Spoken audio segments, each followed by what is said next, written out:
looked down, the river was racing below our living room window. That's when I really went into a panic. Oh my God. Within a couple of hours, it went from nothing to 4 feet of water. This storm system was stalled right over us. When was it going to end? We're in front of a dam, and they were very concerned that if they didn't release the water, it was going to break. I'm up on the roof. All of a sudden, down the main street comes this big, dirty, 12 feet up truck. It looked like our way out. Holy. As temperatures rise all around the globe, natural disasters are becoming more violent and more frequent. Extreme weather survivors have captured the intensity and the magnitude of these events. These are the first-hand accounts of a planet going rogue. On Wednesday, June 19th, 2013, torrential rains trigger the worst flood in Alberta's history. It became known as the Flood of Floods. There it is. Over 100,000 people are forced out of their homes, and 5 lives are lost. The destructive power and speed of the floodwaters caught everyone by surprise, including meteorologist David Spence. I had no idea the enormity of what was to come. Sure, we saw heavy rain coming, but the full consequences of that heavy rain, I don't think we realized at that point. Well, there's a little bit of lightning going on close by. It's not directly over me. Oh, almost over me. Look at the snow. Up in the Rocky Mountains, layers of snow that have accumulated over a long, hard winter are still melting. Somewhere just south of Canmore, and it is just freaking storming out here. It's raining like crazy. All the little creeks are swelling up. You can see on the roadside there, all the little ditches are, mudding up with water. And the runoff from the melting snow pours into Cougar Creek in Canmore, where John Marriott lives. It was just incredible. There was all of a sudden water in there, a couple feet worth of water in there. And we were quite excited, thinking, wow, never seen Cougar Creek actually flowing before. So took a couple of videos and went to bed and didn't really think anything else of it. What John doesn't know is that southern Alberta is about to get slammed by a perfect storm of powerful and diverse weather systems. June 13th, I noticed that there was a big low-pressure system in the Pacific, off the west coast. And these things develop all the time, but this one was just hanging out there, and it stayed out there for several days. And then it made a connection with the jet stream and started to move to the east. And then it hits terrain, it hits the foothills and the mountains, and that causes the air to move up. Added to that, we had something called an atmospheric river. That atmospheric river drew some moisture all the way from the Gulf of Mexico, connecting with this circulation, and it's just like the low-pressure system itself. When that moisture goes up the slope, it rises, cools, condenses, and generates even more rainfall.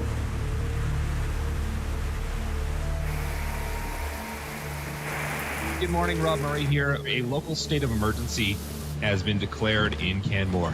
Sorry, give me a second to catch my breath. I was upstairs. Whew. I got dressed really quickly, ran out the door, and got to the radio station, ran up the stairs, turned on the microphone, and breathlessly just started saying, "State of emergency, here we go." Canmore, Alberta, located about 100 kilometers west of Calgary, sits at the edge of the Banff National Park in the Rockies. The town, elevation about 1,400 meters, is home to over 13,000 residents. Banks of Cougar Creek are unstable. Please stay away from Cougar Creek. Instead of the creek being 50 yards away from us, suddenly it was 10 yards away from it was almost right at our fence line. And we all of a sudden realized, holy cow, this is serious. It was a bit surreal because we're looking at the creek and we're trying to decide, how fast is it eating away at these banks? How much time do we have? The runoff that was starting to occur in the mountains was already affecting towns in the mountains in the foothills, towns like Canmore, where Cougar Creek, which is normally a pretty dry stream bed, all of a sudden is full of water and property is getting destroyed. I cannot believe this, man. It's insane. And then sort of 7:38, things really started taking a turn for the worse, and it started eating away into our backyard.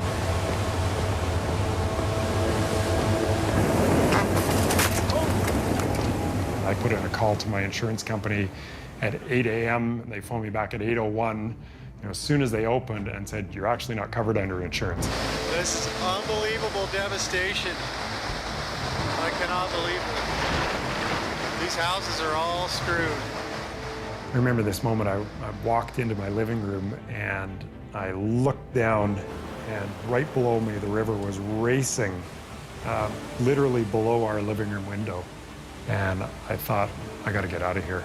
I should not be standing here. And that's when I think we both really went into a panic. We thought we were going to lose our house at that point.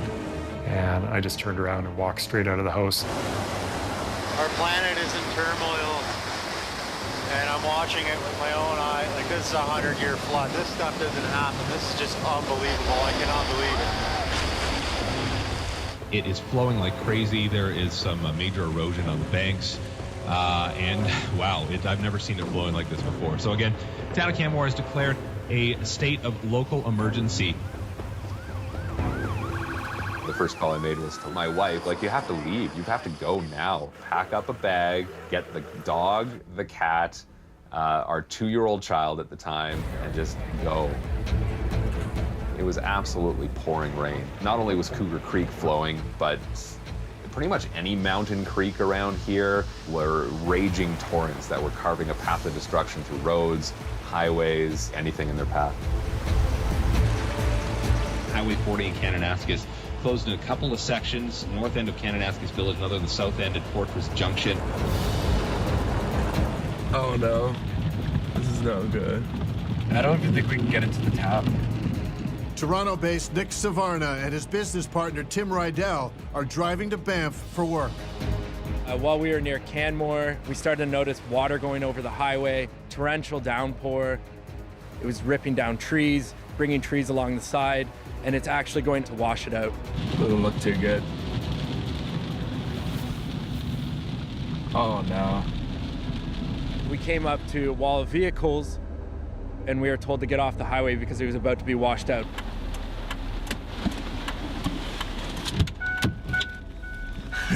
Apparently there's a huge slide. He doesn't know whether the slide was west of Banff, but he says we can try going up here and cutting across and taking Highway 40.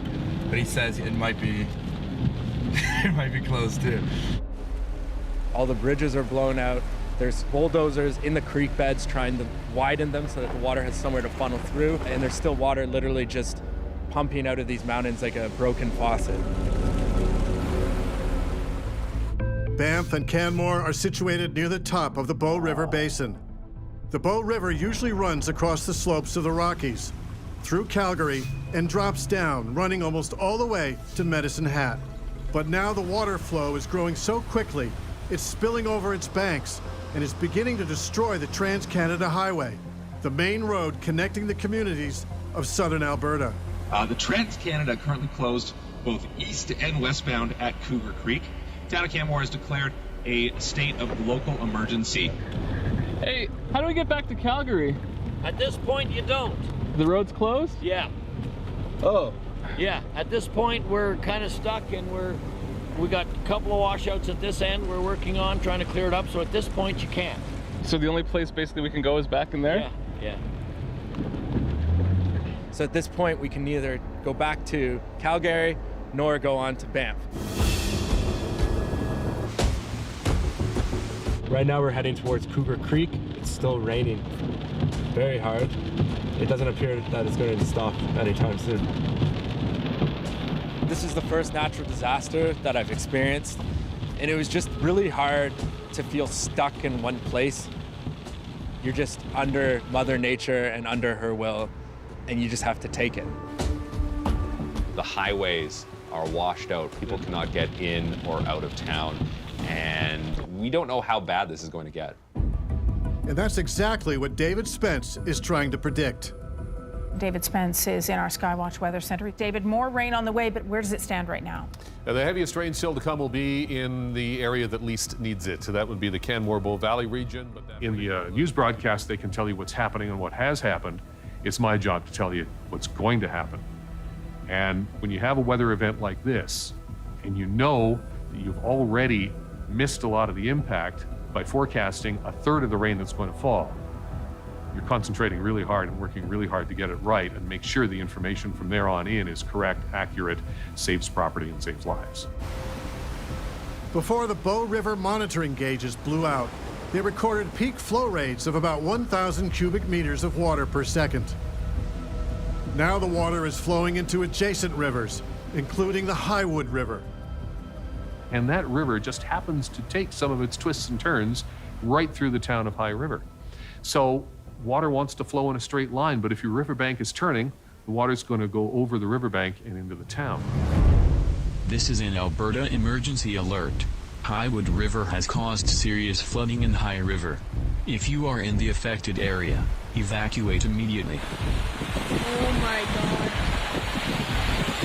God. A mandatory evacuation is ordered. But for many High River residents, including Jonathan Reimer, his sister, and his dad, it's too late. There is a mandatory evacuation, and we get into the truck, and at that point, the water's already half a foot up the tires. We were driving, and we heard of lots of cars stalling and people having to escape and get onto their roofs, and the water was rushing in fast. Uh-oh. No catcher. Yeah, this is getting deep. I don't want to be stranded in a vehicle. But it was just like the muddiest water you've ever seen, and it was everywhere. If you've ever seen a really, really dirty river, that's what it looked like, except it was everywhere. As far as the eye could see, water. And downtown at the Sobeys grocery store where Jen Keys just started her shift, the situation is no better. Everywhere you look, there's water, and it's fast. Like, it's not just slowly seeping in water. This water's coming fast. Within a couple of hours, it went from nothing to 4 feet of water. It's just coming and coming and coming, and there's just no end to it. We're watching our vehicles in the parking lot, the water get higher and higher. By that time, the water in the parking lot was at least hip level. So we kind of did what we could to barricade the front door. But when the water starts pouring in, they know they're in trouble. It was scary, it was surreal, it was, I don't know, so many emotions. Everybody was speechless. What do you say?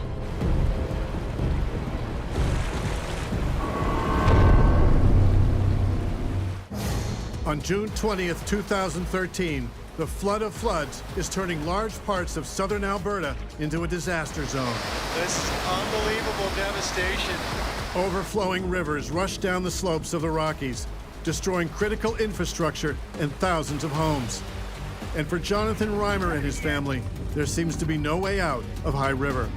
That's blocked off out there. Yeah, I don't think we're going anywhere.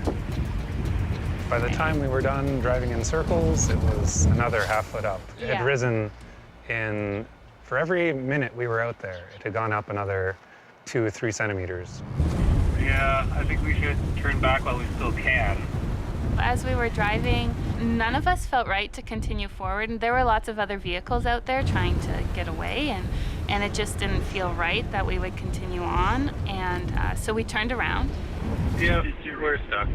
Center Avenue, right near 3rd Street Northwest, is completely taken over by the river. There's a lot of water here, and it's still coming. It's still getting higher.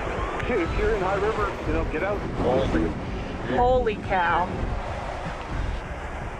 Powerless in the grips of such a deluge, the residents' only refuge is on top of their roofs.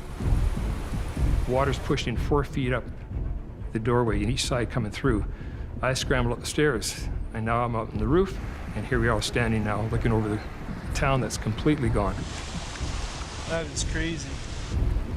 We went upstairs. We didn't know if somebody was coming to get us or what was going on. Good morning, the Eagle. Oh, this is Sonia calling from High River. Oh, hi. Our town is in a complete panic of a state. With such a late warning, High River residents are in shock. It seemed no one had seen this coming. In the mountains where the Highwood River starts, that was the area of the greatest rainfall. That was the area where they had 300 millimeters of rain, and all that came down the Highwood and had nowhere to go but to flood the town. First responders and other members of the community initiate search and rescue operations for the 13,400 residents and visitors in the town. 150 of them from rooftops. There was people getting rescued from other businesses around and stuff, and they were rescuing them in like dump trucks and front-end loaders and whatever they could, right? I'm up on the roof and I realize we're not getting down. There's nowhere to go. And all of a sudden, just like the cavalry coming, this big dump truck comes down the street, plowing through the water. It looked like our way out. Everyone was dirty and muddy and wet, but we know we're getting out of there. Jeez, eh? This wasn't in the plans this morning. We tried to flag people down, and we actually caught the attention of a manure truck that was going down the streets as well. So they were waving at us, so we climbed down. I'm seeing windows knocked out of buildings. It's a complete shambles. There's people sitting in their stores on their counters waiting to get out because they couldn't get out the doors. The pressure of the water was too hard to get out. Well, there's somebody upstairs there. I don't know where higher ground is. All of the stores, there's water in them. The manure truck is still picking up more people. And there's brand new SUVs that you can just watch the water as it fills the interiors. And we realized this is really bad.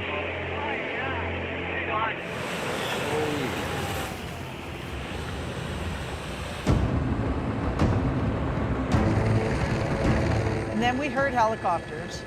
Somebody went out and we flagged the helicopter down to let them know that we were in the store. And then we started sending people to the back to go up the roof.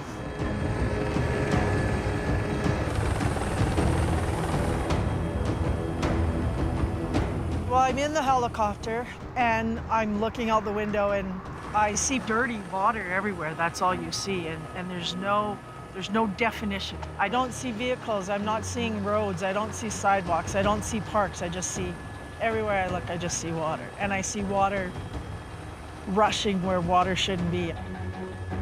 That's when I think to myself, holy crap, like this is crazy, this is bad.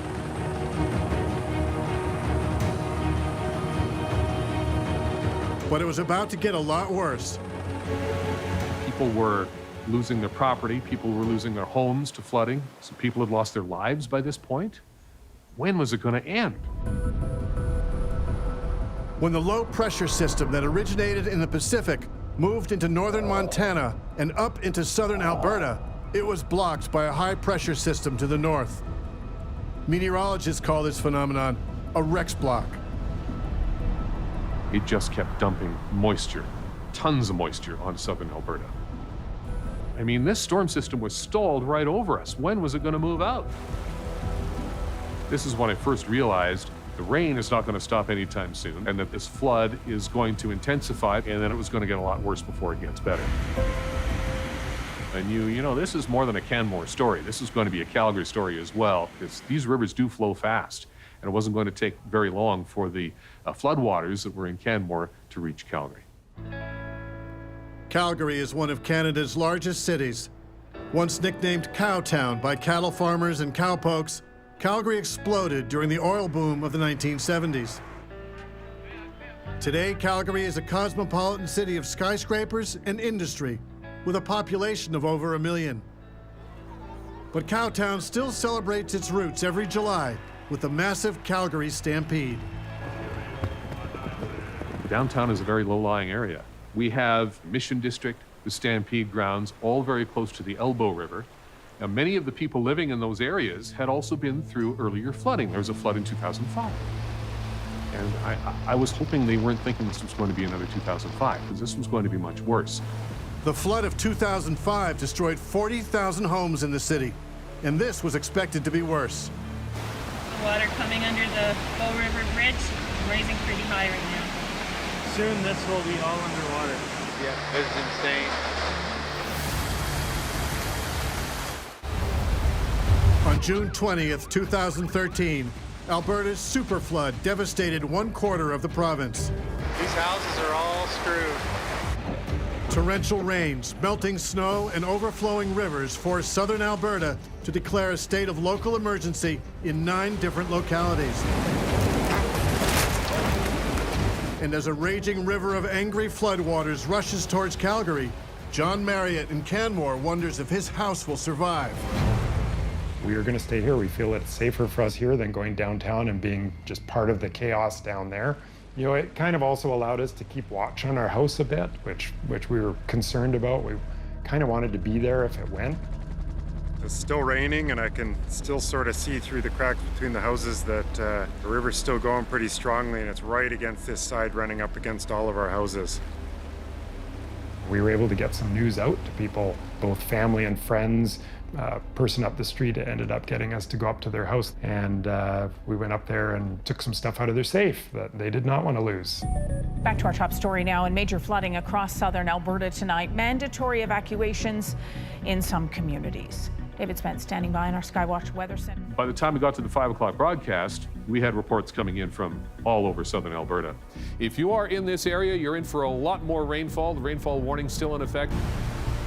As the Bow River overflows, rushing high waters tear through many small communities and resort villages on its banks, including Kananaskis, Wypers Lake, and Bragg Creek, population 454. And everyone knows Calgary is next. Bow is in a fairly steep valley. Much of the city, thankfully, is well above the level that the Bow River would ever flood. But downtown Calgary, some of the older parts of the city, very vulnerable to flooding. Low-lying neighborhoods near the Bow and Elbow rivers are under mandatory evacuation. Doug Griffiths is in charge of emergency management. I was thinking the most important message we're going to need to get out is that people need to comply with the request to evacuate. It's saving lives. It's the most important part in those first few hours. As a last resort, authorities reach out to the companies overseeing the hydroelectric dams along the river. There's 11 dams along the Bow River. And so the concept was, let's just catch more of the water as it comes flowing through. Except they are retention dams, not detention dams. Detention dams relocate water, but retention dams hold water on a more permanent basis. Now they're filled to the brim, and engineers need to decide if they can hold the water or release it. Here we are with a flood coming, and there's no easy decision. If you let water go, you save the dam, but the devastation could be magnitudes much worse downstream. But if you hold it and the dam breaks, you amplify it even further. My concern at that time was, is the Ghost Lake Dam going to hold this water? Is the Ghost Lake Dam going to prevent flooding in Calgary? I didn't know, because it's not a huge dam. The Ghost Lake Dam is the closest dam upriver from Calgary. It's a hydroelectric dam, generating about 51 megawatts of electricity a year, enough to power over 60,000 homes. The engineers shut the gates and halt the water. With the Bow River gushing at a rate of 2,300 cubic meters of water per second, the reservoir is now full, and engineers have no choice but to release some water onto the spillways.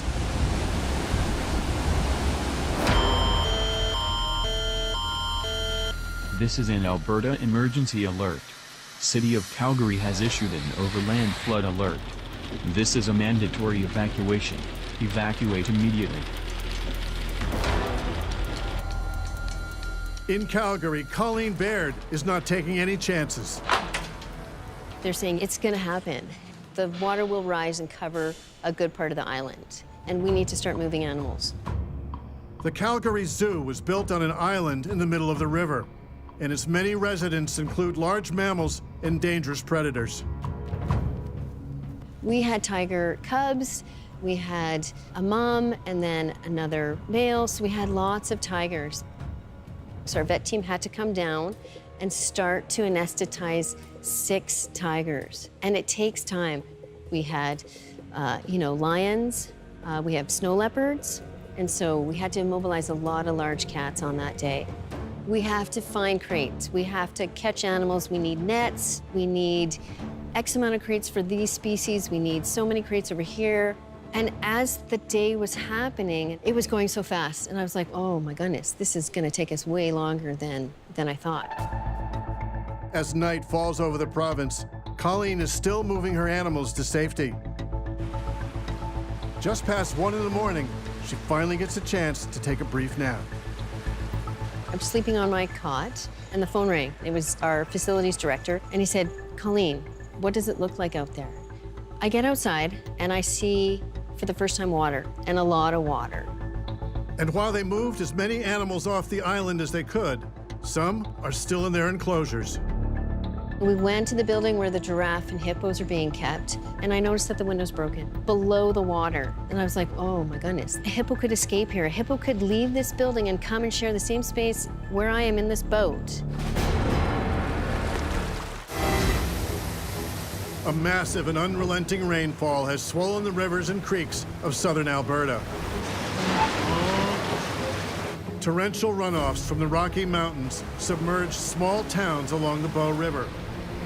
Now downtown Calgary is under attack. And on the morning of June 21st, Doug Griffiths surveys the damage from the air. I have never seen so much water in my life. It was as though there were high-rises popping out of a lake. You know, I've seen flooding in small communities before, but to see an entire downtown core of a city under 10, 12 feet of water, the Saddle Dome was a third full of water. It felt apocalyptic. Downtown is shut down, and I mean shut down. There is the Saddle Dome underwater. Apparently up to 10 rows up are underwater inside. The Saddle Dome, home to the NHL's Calgary Flames and the 1988 Winter Olympics, suffers major damage. The floodwaters submerged the dressing rooms, the ice plant, ice resurfacing machines, and the kitchens. And everything on the Saddle Dome event level, the nerve center for games and concerts, is a total loss. We were aghast for the first while and in shock. At the Calgary Zoo, Colleen Baird has moved as many animals off the island as she could, but the big animals still remain locked in their enclosures. I couldn't get into the building where the giraffe and hippos are being kept. So my colleague and I, we went to the back of the building to see if we can look into some of the windows. And just out of chance, a hippo head appeared in the window. And I had that wonderful moment where I'm like, oh, thank goodness, the hippo is alive. And then he goes underwater, and I noticed that the window's broken below the water. And I felt at that point, a hippo could escape here. A hippo could leave this building and come and share the same space where I am in this boat. As well as being rather large, hippos are also rather aggressive, especially when defending their territory. At that point, I didn't know where the hippo was, and my colleague and I, we had to act. This hippo needed to stay in this building. We had this container full of straw, the metal container. We were able to get it in position, open the doors, sink it, flood it, and secure it in front of that window so that a hippo could not come out that window. So he was contained and in the building. At that point, we knew that we were safe, and we knew the hippos were secure.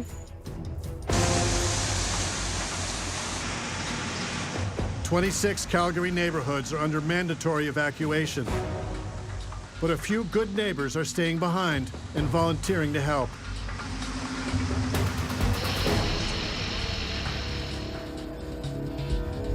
Shima, look at this.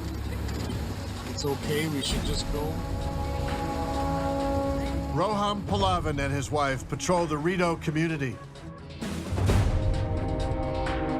When I saw the old lady with a walker up to her waist in water, my heart sank. Do you need help? This way. The water was so cold for a young and healthy man. I couldn't imagine what it was like for her. And I couldn't imagine even how far she had walked, because it was in the middle of the parking lot where I picked her up. So we brought the first two people to the edge of the shore and we let them out of the truck. And then we drove back into where I saw another building. My husband there trying to get my mom out of that building. She's 80-some years old lady there. Okay, we're Give good. her a ride back here. Sure, of course. He's right there in the yellow jacket. Okay, Just get her don't worry. We started ferrying people out maybe at around 11:30 or 12 before I knew it was 4 p.m. And we were wet and we were cold. To make matters even worse, the water is not just coming from up above, it's also coming up from down below. It's overflowing here into the street. One of the major issues that we were facing was the sewer backing up, clogging streets and into homes. It became a public health issue.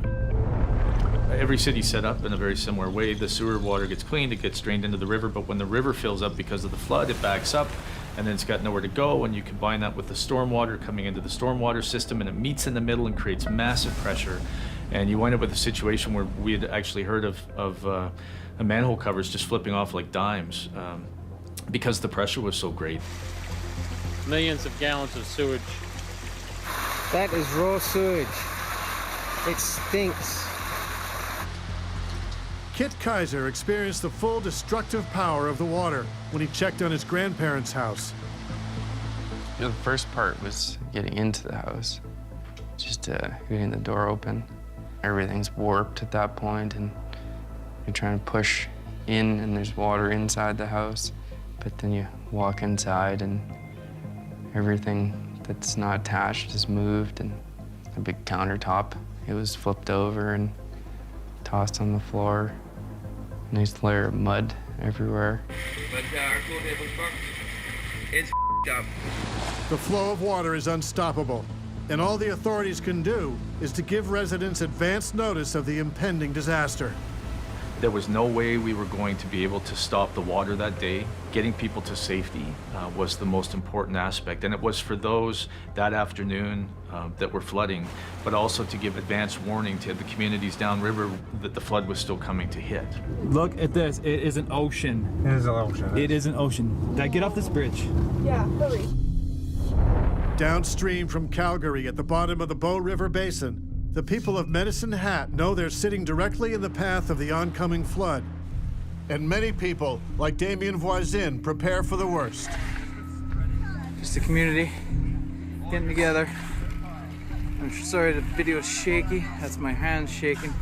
So I've been going steady for the last 5 hours. So we're watching on the news this devastation that happened in High River and how Calgary's being affected by this, and they're getting hit pretty hard. So we come to the realization it's coming here. We better get ready because, you know, we don't know what's going to happen. They have no idea how bad it's going to be. Evacuation order, so let's get as much done to help people out as we can. A bunch of people came. It was great. Some people were just bringing in coffee and donuts because they couldn't do the physical part, so that was their part. And other people were just helping with the filling of the sandbags. Other people were carting them to where they had to be. And we were helping one house, the other house. It didn't matter. We were just helping each other. We started sandbagging the front door, and then we were doing the basement windows and everything else that we could figure out and kind of get it as best as we could and make sure everything was covered around the foundation. And now we're just plugging up the drains as best we can to prevent it from backflowing into the house. I've read and I've seen, even on the news, they're talking about it, where the biggest problem was a sewer backup and people's houses being full of, you know, not very good stuff. And that's the worst stuff to have to clean up, and does the most damage. So we got sinks plugged. Oh, we gotta do this sink still. And we got the toilet plugged. Got a sandbag on the bottom drain. It might not stop it completely, but might prevent more damage than necessary.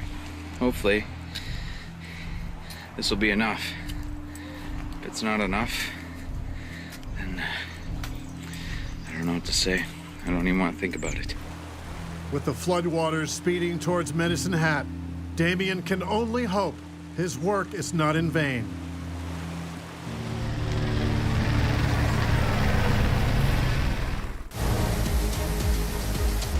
A torrential rainfall over southern Alberta has triggered the worst flooding in the history of the province.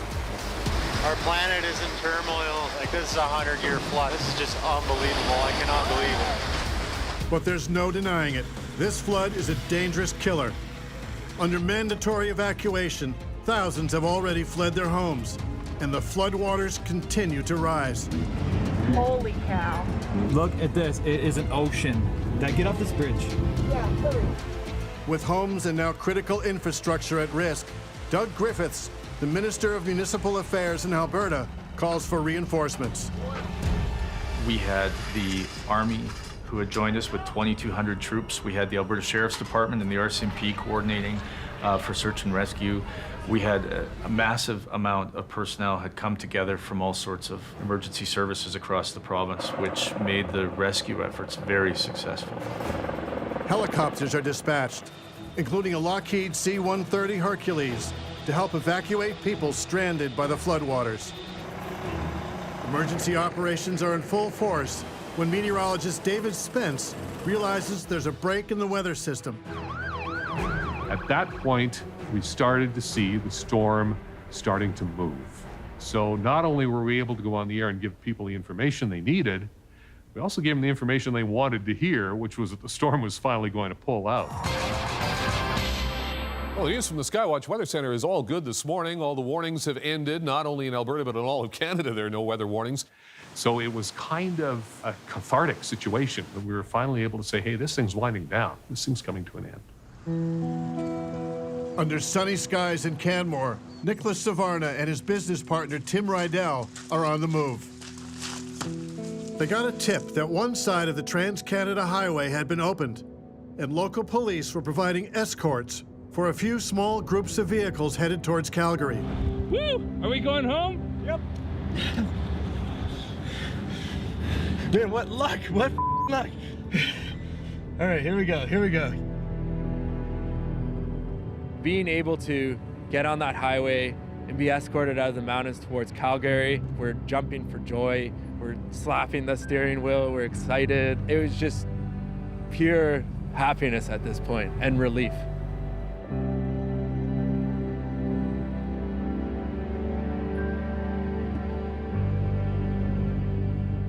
But not everyone has somewhere to go.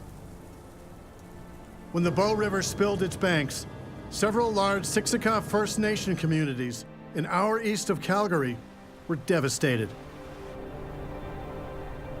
They had over 1,000 people that needed to be evacuated, if I recall, and 200 homes that were destroyed because they were down near the river too. And they were just as devastated as any of the other communities that we worked with. The flood destroyed or damaged 1,000 Medicine Hat homes. But when the rising waters stopped short of expected levels, some owners caught a lucky break. It looks like the water didn't even touch it. Looks like it was all for naught, which is better than frickin' anything I can imagine. I mean, you feel bad for the houses that were affected, but it wasn't, you know, up to your second story or the whole floor, you know, taken out or anything like that. It was mostly basements and, you know, some people's backyards, but not just total devastation. But no, this is awesome news. Awesome, awesome, awesome. Not everyone was so lucky. Authorities confirmed that 4 people lost their lives in the disaster. And a 33-year-old woman, Jackie Brocklebank from High River, was still missing. For 2 days, Jackie's family searched the evacuation centers in and around High River in vain. Then Jackie's mother received word that her daughter's body had been found. She'd lost her life in the floodwaters. My understanding is that the water came and Jackie got hit by debris. Just a few hours before she was killed, Jackie saved the life of a friend. I think it's really important that High River remember the lives that were lost, and she was an important part of this town. Jackie's death raised the death toll to 5. As waters slowly recede in Calgary, they tell a different story in High River. The town, named after the Highwood River that runs through it, is up to its neck in filthy, stagnant floodwater. With the immediate disaster behind us, we had to try and hire the right team to come in and do the cleanup. Commercial divers, bulldozers, and truckloads of gear are brought in from all over the country, including some high-capacity mobile industrial pumps. We had worked out a strategy with the Emergency Operations Center in High River and the crews to build berms to divide up the community so that we could start to pump it out section by section, so we could at least start to free up some homes so that people would have the chance to go back and assess the damage. High-volume pumps can suck in 45,000 liters a minute. Smaller pumps can suck 3,400 liters a minute. Combined, these pumps push out 400 million liters a day. But despite all this technology, some houses could not be saved. There were a lot of very unhappy people. They felt devastated and they wanted to go home, but many of them, there was no home to go back to. And that was probably the most emotionally challenging time, not just for me, but for the entire team, for police officers, because we knew we were in it for a long time. Weeks would pass before the financial costs of the Alberta floods would be known. But it would take more than time to heal the scars of those who lost more than they could bear.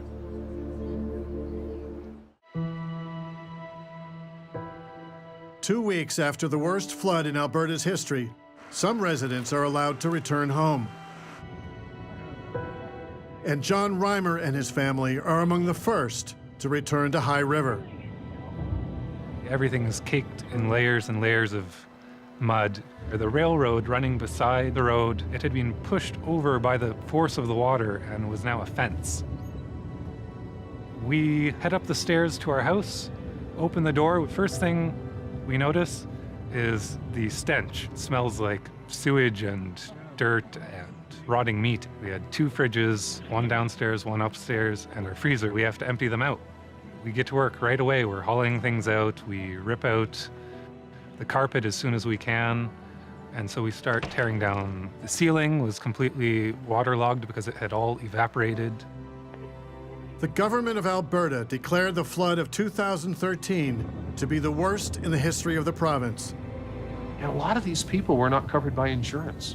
So that perhaps was the most difficult part of the recovery, is just seeing the people who truly did suffer and knowing that it was going to be a very long time before they were able to come out of it.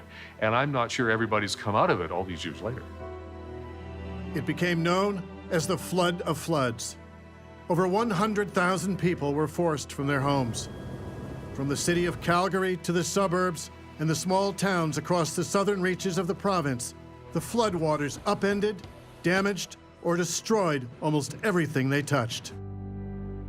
Claude Ferdin's house in the town of Exshaw was demolished. The Ferdins decided to look for a bargain among the homes the government had just bought and marked for demolition in the floodplains of High River. There was an auction, and the opening bid was around $100 or $200 per house. So I talked with my wife, and we started to look at the idea of moving the whole house. With a low purchase price, the Ferdins could afford to move the house to a flood-safe neighborhood and also pay for the renovations. If we continue to build homes in floodways, if we continue to build berms that just accelerate the water downstream and cause more disaster somewhere else, all we're doing is feeding the beast. And if we feed the beast, it's just going to get bigger and the disasters will get worse. The Ferdins moved their house 150 kilometers to high grounds in the town of Exshaw, a place they now call home. It feels really good to have come this far, and to bring a house like this all the way from High River was something that I think sounded crazy to start with and feels crazier now that it's done. But we're really proud of where we've come and the result of what we've finished. Calgary's Stampede Park was almost completely submerged by the floodwaters. With less than 2 weeks to go before opening day of the 101st Stampede, organizers orchestrated a massive recovery effort, and the rodeo, exhibition, and festival opened on time. Proof to all that Cowtown had come roaring back. They call this a 1 in 100 year flood because a flood like this theoretically happens once every 100 years, a generational event. Chances are, people who went through the flood are never going to see something like that in their lives. But there are no guarantees. Those are just odds. And odds can be beaten. And this is the kind of odds you don't want to beat.